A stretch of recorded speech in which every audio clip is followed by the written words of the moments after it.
It's becoming increasingly apparent that having low emissions, low carbon products, low carbon services is increasingly a competitive advantage in today's economy, today's global economy, not just the national economy.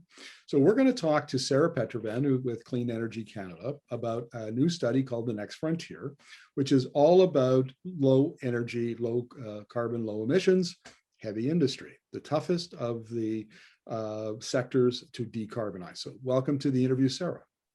Thanks, Markham. I'm happy to be here. Look, let's start with an overview of the study, please. Sure. So the study talks about Canada's heavy industry and the opportunity it provides. We spend a lot of time in this country talking about, fossil fuel sectors, oil and gas sectors, sectors that are not necessarily consistent with a net zero future. But there are sectors that are consistent with a net zero future. There are sectors in heavy industry that produce things that we are going to need as we decarbonize, and not only need a little bit of, need a lot of. Metals, anything from steel to aluminum, minerals, whether it be nickel or even cobalt. We talk about we're going to need cement. We're going to need all of these things throughout the low carbon transition.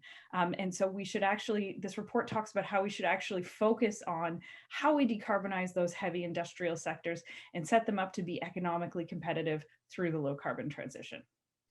Yeah, some of them are already fairly low carbon. So I didn't know that Canada made the cleanest aluminum in the world, for instance, or that even though steelmakers in Canada still use emitting technology, they're clean relative to other global steelmakers. So clearly we have an advantage there. And it seems like some of it at least stems from the fact that 83% of our power grid is already clean. Yeah, absolutely. I mean, Canada is starting this conversation from a position of strength. Obviously not all of these heavy industries, but some of these heavy industries can tap into that clean electricity, aluminum being one.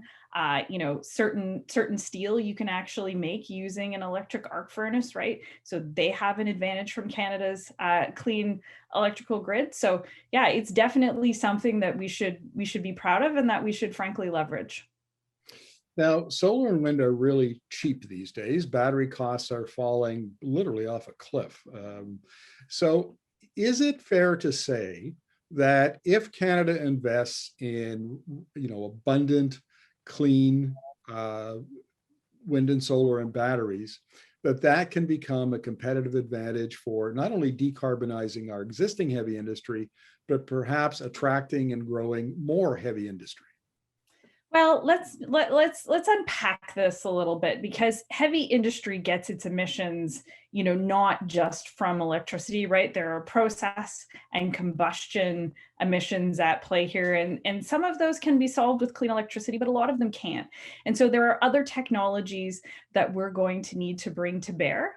And in terms of Canada's relationship with the rest of the world, let's be clear, this is not something that Canada is stepping out on over a ledge to do. Countries, with heavy industries, be it the UK, be it Norway, with their steel manufacturing, be it Sweden, lots of countries in the European Union, Japan, they are all seeking ways to undertake industrial decarbonization. They know that the world is moving towards increased climate action, and that the goods that the world is going to start to demand are going to require them to be cleaner and cleaner over time. And so they're seeking ways to help support their heavy industry decarbonize by investing in technology. It's very possible that Germany could do for clean hydrogen what they did for wind and solar back in the early 2000s, right? The economies of scale of scaling up these clean technologies, these clean energy solutions, could be a game changer.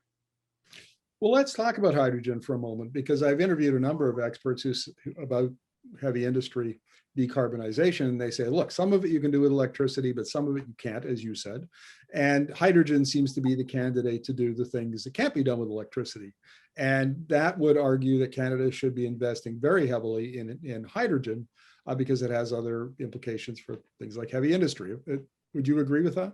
Yeah, so I mean, there was a study out of Harvard University by researchers, out of Harvard University that identified Canada as being one of the more natural candidates for having the greatest opportunity to scale up production of clean hydrogen. They cited our clean electricity grid as being one of those natural advantages. Also, access to two major shipping ports for export. And hydrogen is could be an important clean energy solution for heavy industrial sectors, as you mentioned off the top, one of the toughest sectors to abate in terms of carbon emissions. I think another important clean technology solution will be carbon capture and storage. Certainly when you look at industrial processes around cement manufacturing, for example, I think CCS is going to play a major role in their decarbonization as well. There are other things that are also important, though perhaps less sexy, things around industrial efficiencies and other things that you can do to help improve, air quality. These are all things, sometimes recipes that go into the mixes of these industrial products all have an impact on emissions. So, I think there's an important suite of solutions in terms of technology that are going to help solve the problem. Final question, Sarah. Now you do federal policy. That's one of your areas of expertise. And we just saw in mid-December, the Trudeau government come out with a major update to its climate plan that was generally praised by environmental groups. And are you seeing a recognition by the federal government and policymakers and bureaucrats that decarbonizing heavy industry, getting into hydrogen, I mean, this is a major push for Canada over the next 10 or 20 years? They're definitely wise to the opportunity, and I would say that they agree with our assessment that decarbonizing heavy industry is the next frontier when it comes to climate action. I would still say, though, as far as Canada's concerned, we're still a little bit Canadian about it. We're still thinking about the strategy. We're still kind of waiting to see how other jurisdictions move. We haven't fully jumped in with both feet, and I think it's time we need to. Sarah, thank you very much for this. Really appreciate it.